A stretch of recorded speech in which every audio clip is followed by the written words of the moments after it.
Big boss 8 విన్నర్గా Nikhil గెలిచినప్పటికీ Kavya దృష్టిలో మాత్రం విలన్గానే మిగిలిపోయాడు. ఈ విషయాన్ని ఈమె ఇండైరెక్ట్గా నిఖిల్కే గట్టి కౌంటర్ తగిలేలా వెల్లడించింది. వాస్తవానికి నిఖిల్ మాజీ ప్రేయసిగా కావ్య ఉన్న సంగతి అందరికీ తెలిసిందే. ఇటీవలే స్టార్ మా ఛానల్లో ప్రసారమైన ఆదివారం విత్ స్టార్ మా పరివారంలో కూడా వీరు సందడి చేయటం జరిగింది. అలాగే వీరి మధ్య పంచులు కూడా బాగానే పేలాయి. దీంతో కావ్య ఎలాంటి విషయాలు మాట్లాడినా కూడా నిఖిల్కి ముడిపెడుతూ ఉన్నారు.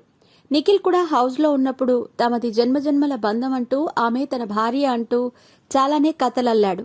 కానీ బయటకు వచ్చిన తర్వాత ప్లేట్ ఫిరాయించాడు నిఖిల్. బిజీగా గడుపుతున్న లైఫ్ లో చిన్న బ్రేక్ తీసుకుని ఎంజాయ్ చేయాలి అనుకుంటున్నారా? అయితే వెంటనే ఆర్వీ వెకేషన్స్ ప్రైవేట్ లిమిటెడ్ ని సంప్రదించండి. మరిన్ని డీటెయిల్స్ కోసం సంప్రదించండి 7997979960. అయితే రీసెంట్ గా స్టార్ మా పరివారంలో లేడీ విలన్స్ గురించి మాట్లాడుతున్నప్పుడు కావ్య రియల్ లైఫ్ లో తను చాలా మంది విలన్స్ ని చూశానని, వారితో పోల్చుకుంటే వీళ్ళేం పెద్ద విలన్లు కాదు అంటూ సీరియల్స్ విలన్స్ పైన పంచు వేసింది కావ్య. దీన్ని బట్టి చూస్తే నిఖిల్ కావ్య లైఫ్ లో ఎంత పెద్ద విలనో అంటూ అభిమానులు కామెంట్స్ చేస్తున్నారు. ఇటీవలే ఒక ఇంటర్వ్యూలో నిఖిల్ కూడా మాట్లాడుతూ పలు వ్యాఖ్యలు చేయటంతో అది కావ్యకే కౌంటర్ అన్నట్టుగా కనిపిస్తోంది.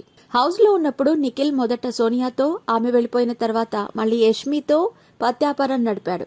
ఇద్దరితోనూ హగ్గులు, రొమాన్స్ చేస్తూ పేరుకు మాత్రం బ్రదర్ సిస్టర్స్ అంటూ బాండింగ్ చెప్పాడు. ఫ్రెండ్స్ బాండింగ్ అనేవారు అలా చేస్తారు, కానీ చూసేవాళ్లకు అది తేడాగానే కనిపిస్తుందంటూ కౌంటర్ వేశారు.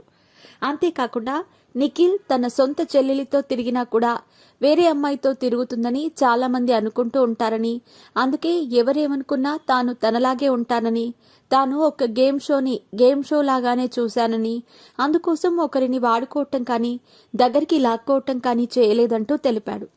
కొంతమంది కావాలనే నెగటివ్ చేశారని తెలిపాడు నిఖిల్. తన గురించి తనని ఇష్టపడే వారికి అసలు నిజాలు తెలిస్తే చాలు అంటూ తెలిపాడు నిఖిల్.